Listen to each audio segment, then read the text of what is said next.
An organisational psychology graduate puts pen to paper.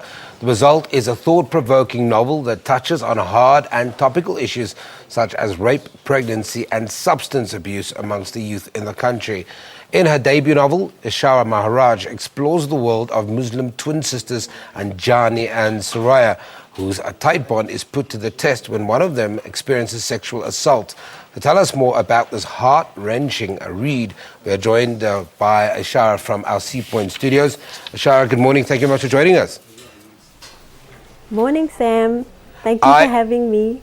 I tried to give away as little as possible in the intro. We're talking about those twin sisters, Anjani and Surya. But in your own words, can you give us a synopsis of your book?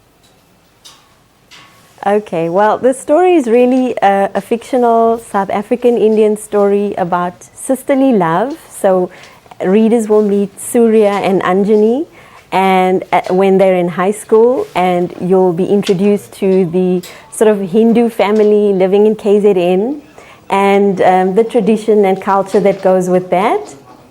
And then readers get taken to university when they go off to Grahamstown to study.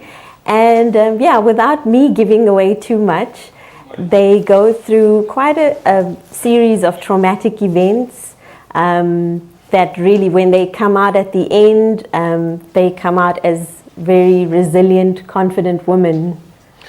But I think the issue, and I think you've created a premise that is very, very interesting. And we don't often talk about it, but how different religious communities deal with serious issues of crime like rape, and how those communities it either strengthens them or destroys them. Yes, absolutely. And this story really takes it to the extreme, in the sense that one of the sisters is raped at university, and her family is really split down the line, where her sister and her father support her at all costs, and her mother and grandmother sort of blame her and shame her about it. And I think it's not something endemic to a particular culture, but it's something that all South Africans have to deal with, given the high statistics of rape in this country. You know, yet again coming back to this premise, because for me it's interesting that you would tackle something, and I deem it quite controversial, and you would take it from that perspective. What was the inspiration around wanting to write about something that is so emotive? I think for me, as a woman in South Africa, we're partly desensitized to rape because we hear about it so often and we see it as statistics. But I really wanted to give it life in my story, and just I would want readers to take away what happens when it happens in terms of healing. How do women heal, and how do families heal when something as traumatic as rape occurs? So yeah, that's really the inspiration behind writing it. If I can get girls in schools that read this book to talk about it, then I would have achieved something that we talk about what happens to a woman when she's raped, or a girl when she's raped. How does she deal with it? How does a family deal with it? And how does she move past it? Yeah. For a lot of people that don't know, and a lot that do, but Namaste means a respectful greeting said when giving a namaskar. Talk to me about, in relation to that definition, and then titling the book Namaste Life. So, I've been taught that when you write a novel, you shouldn't give it a title just before you start. You should actually write the entire manuscript and then give your book a title. And so I followed that advice, and I think by the end of the story and after all the edits and rewrites, I looked at the sisters and how they've come out into the world, the working world, and I thought, well, also there's a lot of talk of souls, and within Hinduism there are very strong beliefs about souls. And so for me, Namaste actually means the soul within me recognizes the soul within you. And so I felt that it's a play on Hello World, but Yeah. it's my version. So that's why Namaste Life was titled Namaste Life. I don't want to only talk about the negatives of the book. I also the fact that it deals with such a serious issue that is still a societal problem. We're still struggling to talk around rape issues. We even within a structured family where there's love environment. But this book is also about healing. It's not only about a family at odds with each other. Yes, absolutely. Absolutely. As I said, that's what I would want people to talk about, that we as South Africans, we are, a society that is used to violent crime, but let us talk about how do we heal and how do we turn negatives into positive. Reaction from those that have read the book, just some of the feedback that you've received? Yes. So everybody that I've spoken to or people that have approached me have said that they couldn't put it down. They started reading it, and some people have been reading it at 2 a.m. when they can't sleep. I think for friends and family, just hearing the sort of Durban Indian accent and being used to that cultural perspective, people are really relating to it. There are points of humor, and so they're laughing through it. And so, yeah, I'm getting great positive feedback. I mean, and it's also about, as a narrator, as somebody who puts pen to paper, that process in writing about something that is so devastating, but to maintain a balance. You could have really gone left on this book.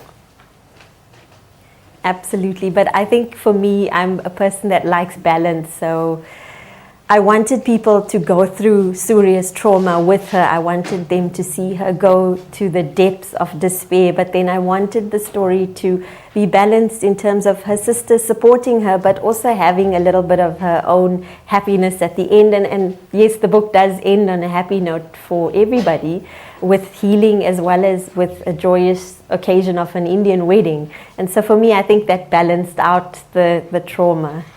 Orchestrate the perfect conversation for me that you would like your readers to have once they've read this book. I think for me, the sort of cyclical nature of life is what I would want readers to talk about, to say, as human beings, we all go through major issues in our lives, but we also go through so much joy. And if we don't have the sort of sadness and negativity, how do we ever appreciate that joy? So I think life is so cyclical, and if we can just accept that and realize that if you are in despair right now, it will come to an end.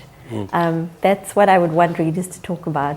I don't want to get away from the fact that it is fiction, but you have a psychology background. And how easy or difficult or challenging was it to kind of mirror the practice of psychology in a fictional story? I think for me, it's all built into me. So I wrote this book, obviously having crafted the characters in my head and on paper. And I think having the psychology background helped me to do that very easily. But when I write, that's a sort of separate part of who I am. And so the words flow. Sometimes they don't flow. And sometimes they get rewritten. But yeah, the psychology background has helped me bring emotions out quite easily. And let's talk about some of those emotions very quickly. Well, obviously, we've spoken about the trauma and the sort of withdrawal that goes on with Surya when she finds out that she's raped. Also, just to let readers know, she was raped using the date rape drug. So there's a lack of memory around the actual event. So yeah, I felt that I needed to explore her emotions very seriously, considering the seriousness of the issue. But then also on the other side, you have her sister, who is quietly confident but very resilient. So I needed her to be supportive, but also I needed readers to hear that it was frustrating for her. Then we have the mother and the grandmother and their concern with community and their life in KZN. and I needed those emotions to come through, especially with the mother not accepting what has happened to her daughter and getting readers. In fact, readers have come back to me and said they've really been so angry with this mother. And so I feel that I've done my job because I've stirred up that emotional pot for them. Ishara, we're going to leave it there, but thank you very much for talking to us. That's Ishara Maharaj talking to us about her thrilling debut novel titled Namaste Life. Go and get it. It's going to invoke an interesting reaction between readers. We take an ad break. Don't go anywhere.